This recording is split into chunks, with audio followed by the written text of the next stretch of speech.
Hi guys, আসসালামু আলাইকুম। Welcome to my hero cooking house. আজকে আমি খুবই ইউনিক একটি সবজি দিয়ে মাছের ঝোল করব। এই সবজিটি এতটাই সুস্বাদু, যারা এখনো খান নাই তারা একবার হলে অবশ্যই ট্রাই করে দেখবেন। অবশ্যই আপনাদের অনেক ভালো লাগবে। সবজিটি হচ্ছে ওল। ওল দিয়ে মাছের ঝোল করব আজকে। আশা করি সবার অনেক ভালো লাগবে, সব উপকৃত হবেন। আজকের এই রেসিপি ফলো করলে নতুন রাঁধুনিরাও খুব সহজে সুন্দরভাবে রান্না করতে পারবেন। সো আর কথা না বাড়িয়ে চলুন মেন রেসিপিতে। এই রেসিপি তৈরি করার জন্য সবার প্রথমে আমি এখানে ওল নিয়েছি। দেন আমি ওলটিকে এইভাবে আলুর মতো করে কেটে নিয়েছি, একটু লম্বা সাইজ করে। তারপর পরিষ্কার পানি দিয়ে ধুয়ে ভালোভাবে এখানে আমি বয়েল করতে দেব। 10-15 মিনিট বয়েল করার পর ওলগুলো আমি চুলা থেকে নামিয়ে নেব আর পরিষ্কার পানি দিয়ে ধুয়ে এক পাশে রেখে দেব।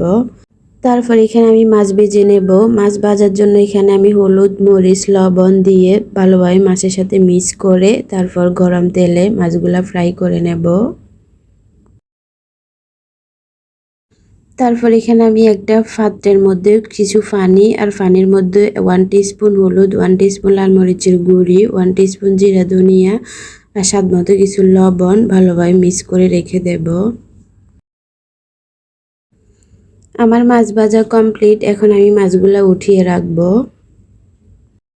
মাছ ভাজা তেলের মধ্যে আমি এখানে দিয়ে দেব পেঁয়াজ কুচি, 1 টিস্পুন রসুন বাটা আর 2 টিস্পুনের মতো পেঁয়াজ বাটা অ্যাড করে দিতেছি। তারপর সবগুলা ভালোভাবে এভাবে কিছুক্ষণ ফ্রাই করে নেব।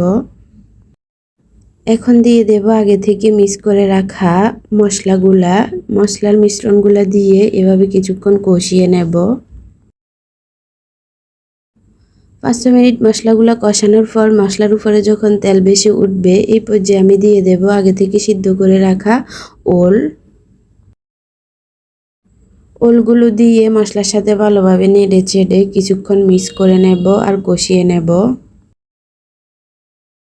তারপর উপর থেকে এভাবে মাছগুলো দিয়ে দেব আর পরিমাণ মতো রান্না করার জন্য পানি অ্যাড করে দেব।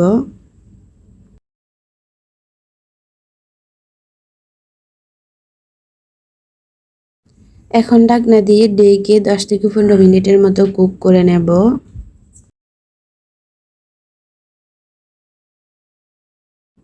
15-20 মিনিট কুক করার পর ঝোলগুলা যখন একটু ঘন হয়ে আসবে, এই পর্যায়ে দিয়ে দেব উপর থেকে কিছু কাঁচামরিচ।